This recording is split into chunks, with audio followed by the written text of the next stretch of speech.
નમસ્કાર મિત્રો, હું ડૉક્ટર દશરથ આરોજા, લેક્ચરર જિલ્લા શિક્ષણ અને તાલીમ ભવન પાટણ. મિત્રો, આજનો મારો સંશોધનનો વિષય છે સ્થાનિક સંદર્ભ સાહિત્યનું નિર્માણ. આમ તો આપણા નવા અભ્યાસક્રમમાં સ્થાનિક સાહિત્યને વિશેષ મહત્વ આપવામાં આવ્યું છે. છેલ્લા 5-6 વર્ષથી ડાયટ કક્ષાએથી આ બાબતે અમે શિક્ષક મિત્રોની મદદ લઈ અને સર્જન કરી રહ્યા છીએ. શરૂઆતમાં જિલ્લા કક્ષાએ આપણો જિલ્લો પાટણ એવી સંદર્ભ પુસ્તિકા અમે બનાવી હતી. આમાં ટોટલી પાટણને લગતી તમામ વિગતો આવી જાય છે, જે શિક્ષકો માટે છે.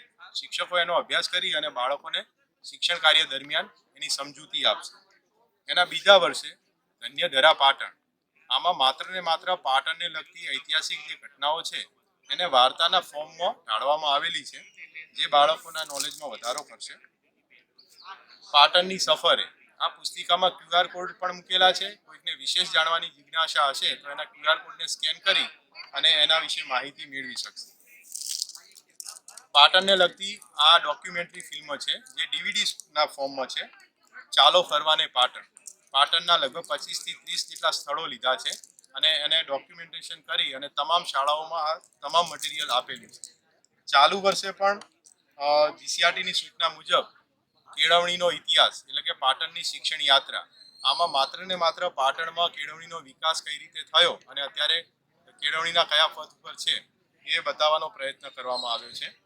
આ તમામ વસ્તુઓ તમામ શાળાઓમાં અપાયેલી છે. અત્યારે ઇનોવેશન ફેરમાં શિક્ષક મિત્રો મુલાકાત લેશે ત્યારે એક જ પેમ્પલેટમાં આ તમામ સાહિત્ય આવી જાય એ પ્રકારે ગોઠવણ કરી છે.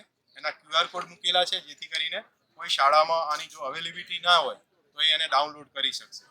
અહીંયા તમે જોઈ શકો છો કે પાટણનું દર્શન થઈ જાય એ માટે તમામ ફોટોને લઈને એક ગેલેરીનું સર્જન કરેલું છે અને એક ડિસ્ટ્રિક્ટ કલ્ચર રિસોર્સ રૂમ પણ બનાવેલો છે. એને આપણે હવે બાજુના હોલમાં જઈ અને જોઈશું. Thank you. મિત્રો, પાટણના શિક્ષક મિત્રો અને બાળકોને પાટણની જે તાસીર છે, પાટણના જે ઐતિહાસિક સ્થળો છે, પાટણના જે વ્યક્તિ વિશેષ છે અને જે પણ એની વિશેષતાઓ છે એનાથી અવગત કરવા માટે અહીંયા આપણે પાટણ દર્શન એવી ફોટો ગેલેરીનું સર્જન કરેલું છે. તો ચાલો હવે આપણે ફોટો ગેલેરીનું જોઈએ.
મિત્રો, આ છે district culture and resource room, જેમાં બાળકો આપણા જિલ્લાની ભાતીગળ જે સંસ્કૃતિ છે એટલે કે ગ્રામીણ જે સંસ્કૃતિ છે એ વખતે જે લોકો વસ્તુઓ વાપરતા હતા એનાથી અવગત થાય એ માટેનો એક આ પ્રયત્ન છે.